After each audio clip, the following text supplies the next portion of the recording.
안녕하세요 여러분, 달 것을 리뷰한 남자 홍합니다. 오랜만에 전동 킥보드 구매 시에 참고할 만한 내용을 하나 알려드리는 시간을 마련해봤습니다. 이 전륜구동과 후륜구동의 차이점과 장단점에 대해서 알아볼 건데요. 이 질문이 진짜 엄청 많았는데 그동안은 이걸 영상으로 따라 만드는 게 맞나 싶어서 미뤄왔습니다.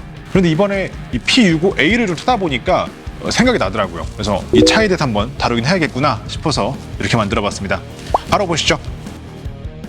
OS 프로.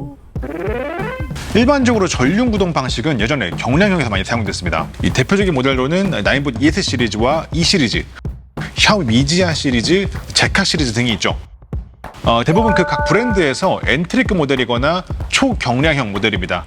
특징으로는 전체 무게가 보통 15kg 이하, 몇몇 제품들은 10kg 이하의 무게를 가졌다는 점, 가볍고 휴대성이 좋다는 점을 강조한 모델들이라는 점이겠죠.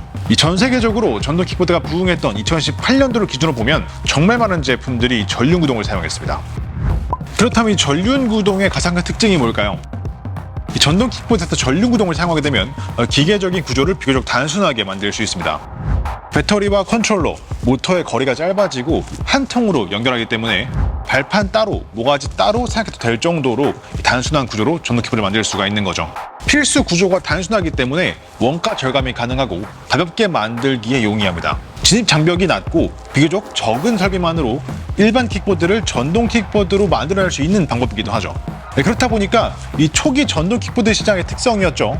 그 무엇보다 저렴한 가격이 가장 큰 무기였던 시점에 이 전륜구동 방식의 경량형 전동 킥보드들이 쏟아져 나온 이유가 바로 여기 있습니다. 이후에 이 8인치 전동 킥보드의 차대 가격이 비이상적으로 떨어지면서 경량 킥보드가 가격적인 메리트를 잃어버렸고 이 전륜구동 방식도 점점 보기 힘들어졌는데요. 이 방식이 지금은 사실상 볼 수 없게 된 이유가 이것뿐만은 아닙니다. 기본적으로 구조가 단순한 대신에 이 배터리, 컨트롤러, 모터가 수직으로 놓이기 때문에 주행 중에 지속적으로 충격을 받을 수밖에 없는 구조입니다. 그래서 이 사이사이에 완충을 제대로 하지 않으면 지속적인 진동과 충격으로 인한 배선 탈락, 단선 등의 문제가 발생할 확률이 높죠. 모터, 배터리, 컨트롤러가 핸들봉에 장착되는 전륜구동의 경우 전체적인 무게 대비 조향축에 과도한 무게가 쏠리는 경우가 많기 때문에 이 폴딩부의 구조 강성을 확보하는 것도 쉽지 않고 앞쪽에 무게가 쏠리다 보니까 핸들로 오는 충격이 커지고 승차감이 떨어지며 안정성 면에서도 취약한 모습을 보여줍니다. 그렇다고 이게 단점만 있는 건 아닙니다. 앞에서 말했듯이 구조의 단순함뿐만 아니라 주행에서도 이점이 있는데요. 이 무게중심이 뒤쪽으로 모여있는 전동 킥보드의 특성상 구동축이 앞에 위치하게 되면 필연적으로 바퀴 접촉이 떨어지고 구동축에서 슬립 현상이 일어날 수밖에 없습니다. 보통 이런 문제를 실제로 체감하게 되는 경우는 이 오르막길을 오를 때나 모래바닥이나 얼어붙은 곳 또는 젖은路面을 지날 때인데요. 이 후륜구동에 비해서 더 쉽게 슬립이 일어나고 미끌리는 경우가 생기겠죠. 앞에서 말씀드린 것처럼 전동 킥보드는 애초에 무게중심이 뒤에 있도록 설계된 형태다 보니까 정말 빠르게 달리면서 슬립을 하는 경우가 아니라면 이 앞쪽 바퀴가 미끌리면서 넘어지는 경우는 의외로 많지 않습니다. 잠깐 놀랄 수는 있지만 크게 다칠 정도로 넘어지는 지경에 이르는 경우는 비교적 적은 편이죠. 이 부분이 의외로 초심자분들에게 장점이 될 수도 있습니다. 후륜구동의 경우에는 전륜구동에 비해서 슬립이 일어날 확률은 적지만 슬립이 발생했을 때 제대로 대처하지 못하고 실제로 넘어지거나 제품을 뒤집어 날리는 경우까지 가는 일이 비교적 잦습니다. 무게가 충분히 실린 상태에서 슬립이 발생하는 경우이기 때문에 일단 슬립이 발생하고 나면 대처하기가 좀 더 까다롭죠. 25km의 저속기체 초심자 기준으로 설명을 드리고 있다는 점을 다시 한번 말씀드리면서 넘어가겠습니다. 이러한 장단점을 잘 살펴서 만든 제품의 예시가 미지아 시리즈라고 보시면 됩니다. 전륜구동으로 동작하지만 배터리와 컨트롤러는 제품 하판에 위치하고 있죠. 덕분에 초심자도 타기가 쉽고 내구성도 비교적 잘 확보가 되어 있습니다. 애초에 이 보급형 전동 킥보드로 기획된 상품이었기 때문에 내구성이 아주 좋다고 하기에는 분명한 한계가 있겠지만 그 당시의 출시 가격과 성능, 디자인을 종합적으로 본다면 미지아 시리즈는 정말 잘 만들어진 전동 킥보드였다고 생각합니다. 현재는 단종되었고 나인봇의 F 시리즈가 그 후속으로 나와 있는데 가격적인 부분과 스펙 구성상 미지아 프로에 비하면 분명히 아쉬움이 좀 있는 게 사실이죠. 전륜구동에 대해서 이 정도면 대략적으로 이해가 되셨을까요? 한번 정리해 보도록 하겠습니다. 이 전륜구동은 일반적으로 구조를 단순하게 만들 수 있고 일반적인 경우 비교적 저렴한 가격에 제작이 가능했습니다. 그 점 때문에 2018년 기준 인기인 제작 방식이었지만 가격적인 메리트를 잃어버리면서 내구성 이슈가 부각되고 차츰 사라진 형태입니다. 초심자분들이 입문하기에 좀 더 쉬운 특성이 있기 때문에 여전히 나인봇 F 시리즈 같은 입문용 기체에 종종 사용됩니다. 현재 나오는 전륜구동들은 예전과 다르게 대부분 모터만 전륜구동으로 채택하고 배터리와 컨트롤러는 후륜구동과 동일하게 발판으로 보내는 추세라서 예전의 내구성 이슈는 최근에는 거의 사라진 상태입니다. 전륜구동과 후륜 물리브레이크 세팅이 잘 되어 있는 제품이라면 저가형에서도 아주 훌륭한 제동력을 보여줄 수 있다는 점 또한 특징입니다.